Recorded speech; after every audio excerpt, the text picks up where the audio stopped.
Scale exercises don't waste your time. This is how to play music while you practice your scales. We love music, we love to play music, we love to practice music. So we are really into music, how to play it, how to listen to it and how to perform it. How much time do you spend on practicing music? You should spend all your practice time and playing time working on music and musicality. This is why our focus always has to be practice and playing musically.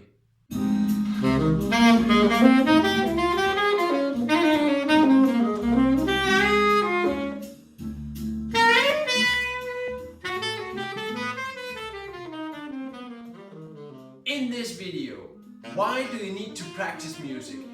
What do you have to include when practicing music? How do you practice your scales musically? Dynamics, articulation, phrasing and rhythm. Breaking down a scale exercise, adding music. Show, play and analyze 2 jazz lines, applying musical scale exercises. Hi, I'm Søren and welcome to Søren Saxophone Lessons. Why do you need to practice music? We play music for a reason. We play music because we like music. Music is an essential need for the human beings. We need music. So as musicians, beginners, advanced professionals, you always need to play music. Playing music applies to a gig you're playing, to a rehearsal session and your home practice. Because what you practice is what you play.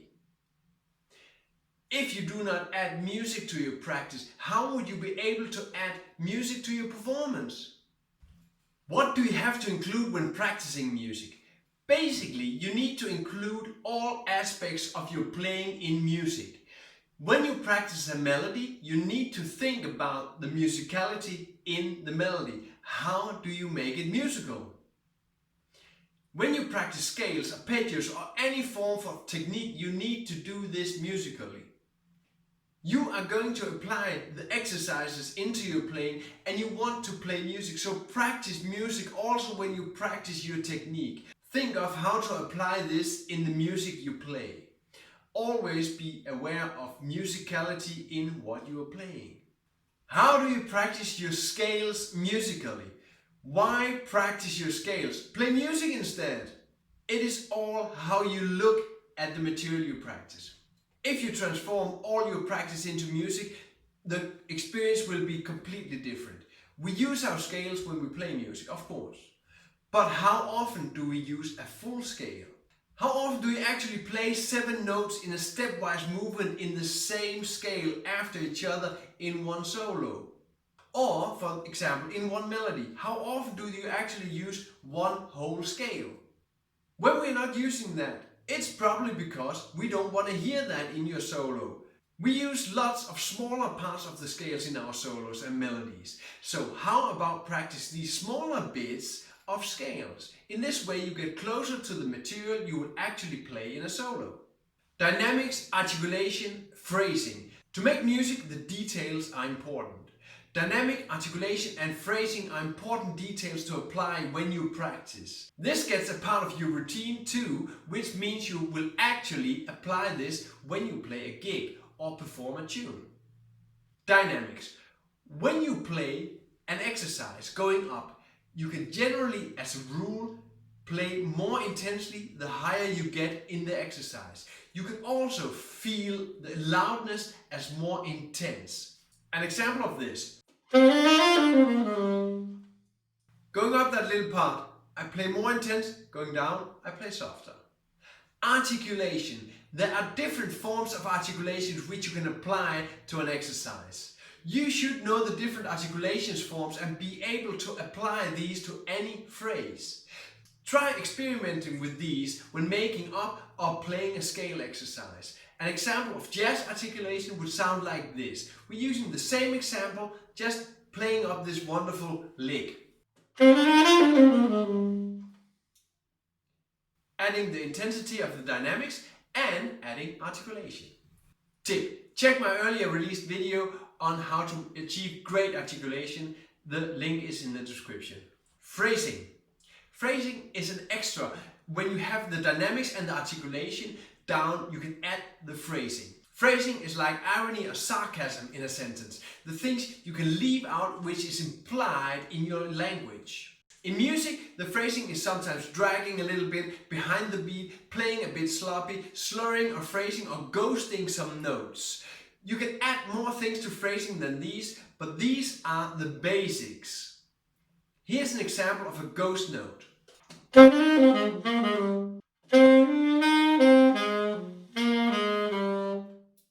Ghosting is basically taking the note out and giving it some attitude. Oh yeah, I don't have to play that, it's just a passing note. And rhythm. Most scale exercises are about getting a lot of kilometers or miles on the scales, playing this in a straight line up and down. We are here to play music, and rhythm is one of the most essential parts of music. We must remember to add rhythm when playing music and exercising music. This is very simple to add. Just leave a note out here and there and add a rest in between the notes. Our little lick will look like this. I'm still ghosting that low G, even though I have a rest. Breaking down a scale exercise, adding music. Starting with a classic scale exercise, I want to treat this into a musical line which I often use and have more use of when I play a solo. I start with the normal exercise, legato playing, no music, taking the scale down, stepwise.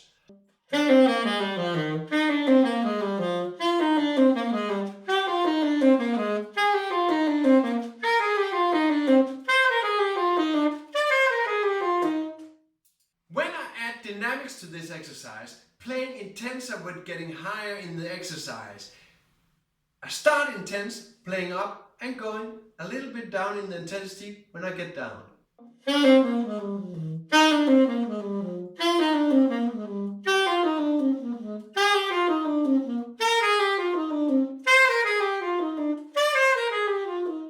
I'm just following the steps from before, so next up is adding articulation. I choose jazz articulation because this is what I mostly play and I want to get better in jazz articulation. So adding articulation. So we have dynamics and articulation. Here goes.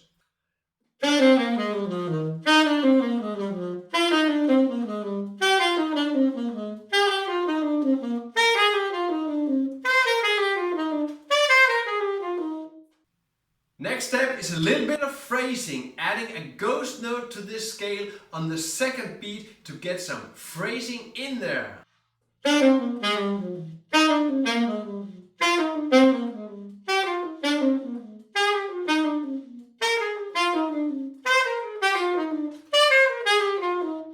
And rhythm. We have done a lot with this scale exercise to get it to sound like music.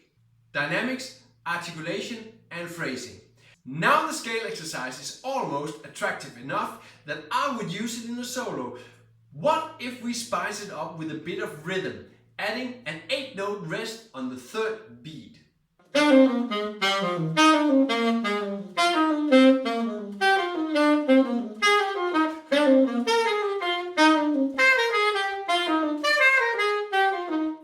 What if we tweak this line even more and think what I would play in a jazz solo and take this through a scale?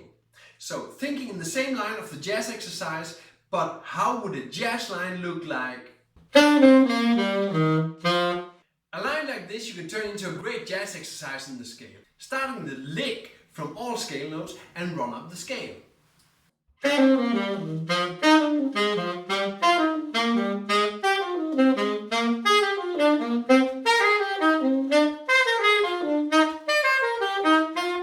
Show, play and analyze 2 jazz lines applying musical scale exercises. The 2 following jazz lines are built out of material you can repeat on all steps of the scale, thus making yourself more flexible when practicing your scale and your technique. The first jazz line using parts of a scale exercise.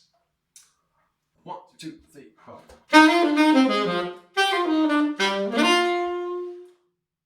1, 2, 3, 4.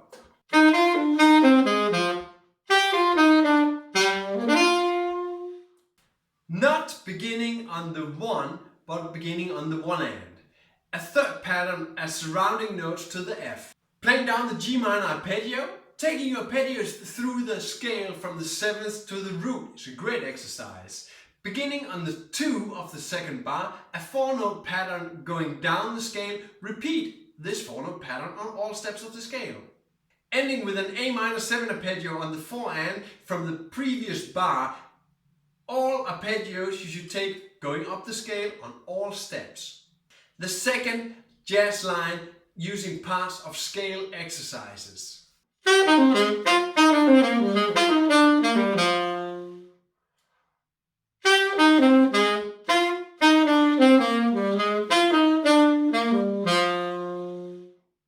Playing a B-flat major arpeggio going down. Great exercise for technique. Just take the arpeggios going down through the scale. On the offbeats of 3 and 4, I'm playing approach notes to the E of the C7, the third.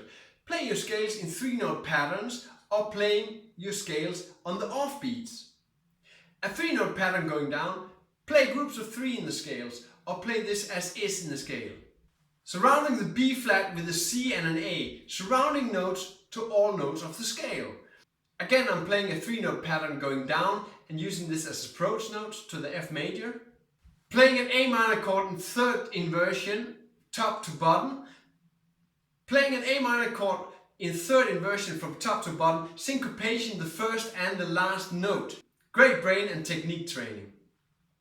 Transform your jazz lines into great and usable exercises. As you can see, you can get exercise from anywhere in any lick. Transforming your technique into jazz exercises will help you to get all this mechanics into your fingers, and your playing will actually get very much stronger. A great help in this is the PDF 15 musical scale exercise applied to a major scale plus 15 examples of how to use this. I have worked through a lot of jazz lines and picked the greatest ones. These lines I've transformed into musical exercise to get your speed and flexibility up. While practicing your technique, you're also practicing your musicality. All the lines are directly applicable to your solos. Check the link in the description. More on practicing technique. Stay tuned on my YouTube channel. Next up, are you using the scale patterns you are practicing in your playing? 3 scale patterns you must know. Up top, I was playing some phrases on all the things you are. If you want the solo subscription, you should check my shop and my Patreon page. There's more stuff to get in my newsletter, so check it on my website. Share your questions in the comments below. All the links mentioned in the video are of course available in the description. Last thing there is to say, play music,